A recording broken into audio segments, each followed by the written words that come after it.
Subscribe to our channel by clicking the subscribe button.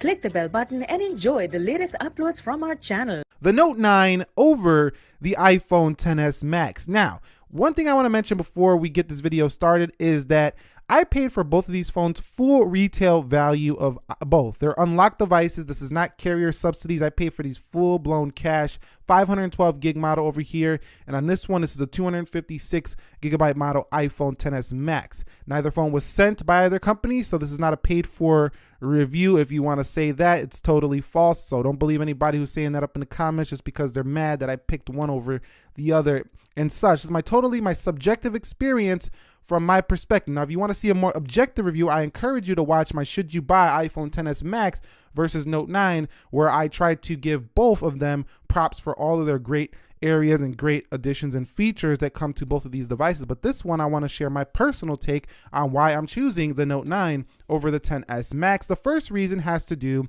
with the battery life. So getting into the battery section, after actually using these in heavy use and testing it on my battery drain test for an actual scientific test, the Note 9 actually lasts longer than the XS Max, specifically in heavy use. I don't go back on what I said about the standby. The standby time is still better on the XS Max, but in heavy use, I find the Note 9 to be better in battery life when you're actually using the device. So that's the first reason why I'm choosing it over the XS Max. The second reason is Siri versus Google Assistant. Now, this has to do mostly with Android versus iOS, but the Google Assistant is so much better to me on the Note 9 than Siri. It just, every time I ask Siri a question, I don't know what I'm going to get from it. Whereas with the Note 9, I always get the correct answer. It's not always accurate for the iPhone, whereas on the Google Assistant for the Note 9, I get the answers I want almost every time. So I really do enjoy having that. That's more of a Google thing, but still it's on the Note 9, even though it has a Samsung experience. Now I want to touch a little bit on design. I do think the XS Max has a more pretty, more beautiful looking design than the Note 9. Is more squared and a little bit more boxy, but the Note 9 is almost as premium. The only thing that gives the XS Max a little more premium over the Note 9 is them stainless steel sides, which I do appreciate. It's almost as premium, but offers me all these other features. And the next feature it offers that still matters to me, and I think a lot of other content creators, is the headphone jack. Now, as a consumer, you might be over this. You might have bought consumer-based Bluetooth headphones from the likes of Bose, Sony, or other companies, Sennheiser, for example, maybe even some off-brands. You might have bought some Bluetooth headphones. So this might not matter to you anymore, but to me, as somebody who plugs my audio in, I need crisp audio from a headphone jack, which still most professionals do use. They plug it into their Macs or MacBook Pros and they hear really crisp audio on headphones like the Audio-Technica M50Xs, M40X headphones like that.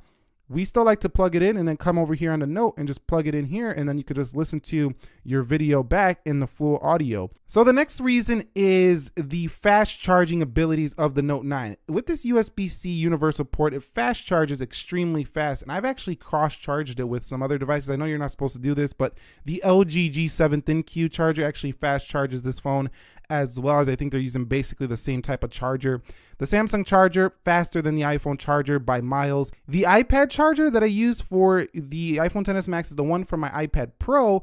It doesn't actually even charge this phone as fast as the Note 9. I really hope Apple brings fast charging next year. If you're listening, stop avoiding this. You know you can put it in the box. You're charging more than Samsung, and you have a similar reach in terms of, you can sell to a many amount of people. You know you can do it, so do it already. Put a fast charger in that box. Next up is the display. Now, the display is obviously very close as Samsung manufactures both of these panels. Some people keep saying, no, LG does. No, Samsung manufactures a lot of them. LG manufactures some of them, but this one I got was a Samsung panel. Both of these are very good quality panels, and you're not gonna notice much of a difference between either, except for the more vibrant colors you get on the Note 9 versus the more muted, more, I would say, toned down natural colors of the XS Max. But why I prefer this display is because of the WQHD resolution. If we go into settings, I go into display, I really like that I have the super high WQHD plus resolution on here, 1440p. And also in settings, you have the video enhancer mode, which actually does enhance video. I watched a Netflix video the other day on here, and it was extremely bright and beautiful when you do enter YouTube or a video application. So watching videos on here with no cutout, also really nice. You can watch it in the full screen, and I feel like it gives you more of that full screen kind of feel over the canvas on the iPhone XS Max. Next up is the call quality and connectivity has been vastly superior for my Note 9. My call quality, I don't know, callers and voice calls just sound better to me on the Note 9. It also has a volume booster mode. While you are talking, you can click this little button and it'll give you extra volume in the earpiece.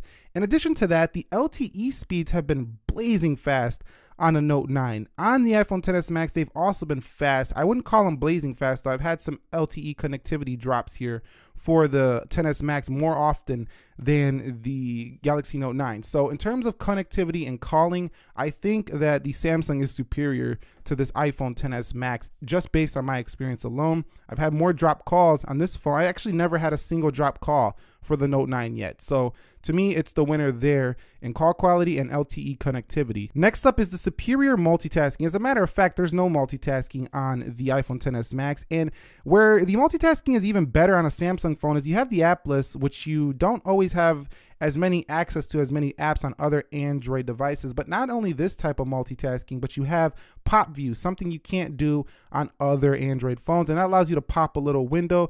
So you can see this little menu right here of settings. You can have a bunch of these little applications like this. And if you change the DPI settings and make the screen smaller, you will have even more space to move more applications around. In addition to having that there, you can continue to pop more applications. Well, if they are supported, let's go over here to Samsung Internet. You continue to pop more applications in there, and you can see it just gets really in depth when it comes to multitasking. In addition to that, the S Pen is an indispensable tool to me as I do write my video ideas as they spontaneously come about, and I schedule out my videos. Like today, for example, it's 10/21/2018. I said I need a video out by 2 p.m. So I wrote this down, I swipe over, and I remember that it's there. What you write down gets done. And the fact that I can write things down on this phone that's always with me anyway is indispensable for me. And also very useful for artistic people who want to draw in Adobe Sketch and many of those applications. Now, the iPhone does have some superior sketching apps, but they don't have a pen on this phone, so you can't do as much with your finger on drawing as you can with the S Pen. Next up is USB-C is a universal feature. You can have a charger from an old phone. If you lose your Samsung charger, USB-C still will work with this device, albeit sometimes it might not fast charge, but you can still charge the device. And if you've had an Android before, you likely already have a USB-C cable laying around, whereas you have this proprietary Lightning port for the iPhone XS Max. If you had iPhones before, you likely have one of those. But the fact of the matter is this is universal, cross-platform, cross-manufacturer. Like LG phones have them, like Huawei phones have them, like any other Google phone has them. Basically, all Android phones have them. So it's a universal thing. That's what I like about the Note 9 as well, and why I would choose it over the XS Max. Even Apple has USB-C on their MacBooks. So that's a great feature. It's a universal thing, and I think eventually iPhones will adopt them. They're just not there yet. So next up is the Note 9 just offers more on the go as an all-in-one. I mean, you could plug a mouse into this device and you could just start running through it. Like it does have a little arrow just like a computer. You can plug a keyboard into this device. You can prop it up and you can start typing on that keyboard. You can do that with the XS Max too as well with a Bluetooth keyboard. But the Note 9 can really just function as a full-blown computer. You can go ahead and auto-rotate. Now, I'm not saying you could do like, Adobe, Premiere Pro and stuff on here. You're not going to do that. But I'm saying you can really get almost a desktop-like experience, even more so than an iPad. I feel like you can get more of a desktop experience by plugging this in the Samsung DeX than you can on, say, an iPad, which is supposed to be like an in-between between an iPhone and a MacBook. But this is even more functional than an iPad. If you plug it into Samsung DeX and run it up to a monitor, it's a real like kind of laptop experience from your mobile smartphone, and it definitely has the power to run DeX very smoothly. So I actually use DeX. I have a DeX right here, and the experience is great. A lot of applications don't work in DeX mode, but the ones you basically will need, the browser, YouTube, messaging, all that stuff is optimized for the device. Finally, I want to get on to promotions and prices of this phone. I mean, this phone is much cheaper than the XS Max, especially with the deal Samsung puts out, like the $600 trade-in deal. You could trade in your phone and get this significantly less. So I think this also makes this phone much more accessible to users. There's more subsidies on this phone. Throughout the year, the Note 9 is going to drop and have more promotions than an iPhone XS Max ever will. You're going to continue for the whole year to pay full retail for that Apple branded logo, for that Apple smartphone. So the price is one of the huge reasons why I would recommend consumers pick Note 9 over XS Max, just because you get everything. There's like nothing you're missing from a Note 9 on the XS Max besides an Apple logo. Or, you know, if you really need iMessage or FaceTime, that could be a seller and definitely keep you off the Note 9. But if you can deal without those things, hardware-wise, this thing has everything the iPhone XS Max gives you. In conclusion, I'm picking the Note 9 because of its vast productivity and creative features it offers over the XS Max. But I do want to mention the XS Max feels like a luxury piece of tech. Like, you're buying into the brand more than you're buying into functionality, because it feels no different in real-world use than like the other 9 iPhones before it, besides the gesture system that's new. But the core iOS experience is still a grid of icons. It doesn't really do much else. I can change my icons around. I still have them blocking my wallpaper, so I can't see my full wallpaper, kind of like here. There's so much wallpaper I can see on this device. It still limits me too much for me to pick it over something like the Note 9. But I do want to mention, I'm coming from the perspective of a content creator, and I really think that if you don't use the features that the Note 9 offers, like if you don't find yourself needing multitasking, you just want to go on one app at a time, you like a more simple experience, and you're not actually going to take advantage of what this phone offers, it's definitely not worth the price to buy a Note 9. You definitely will be much better off buying